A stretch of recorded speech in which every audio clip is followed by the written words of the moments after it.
Menteri Perhubungan Dudi Purwagandi meninjau kesiapan mudik Natal dan Tahun Baru 2026 di Nusa Tenggara Timur.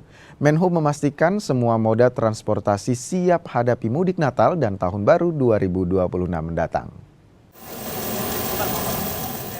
Menteri Perhubungan Dudi Purwagandi meninjau kesiapan moda transportasi jelang puncak mudik Natal dan Tahun Baru 2026 di Nusa Tenggara Timur.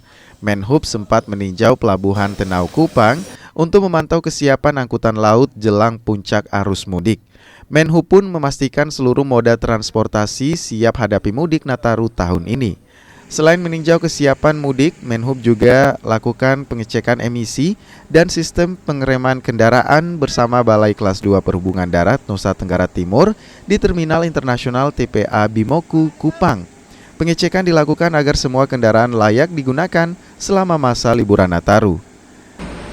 Langkah-langkah pemerintah khususnya di Perhubungan Darat ini adalah untuk mempersiapkan angkutan yang aman, selamat dan nyaman bagi para pengguna jasa angkutan umum, khususnya angkutan jalan dan penyeberangan.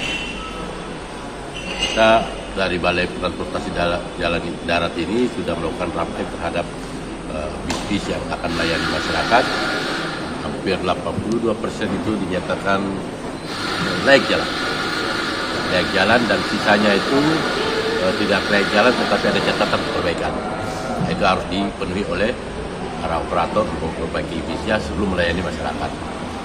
Di event ini juga kita dari Perhubungan Darat khususnya di balai ini melakukan kegiatan yang sudah musiman saya sudah lakukan selama beberapa tahun ini, yaitu melakukan pengujian terhadap emisi gas buang gratis dan pengujian rem gratis.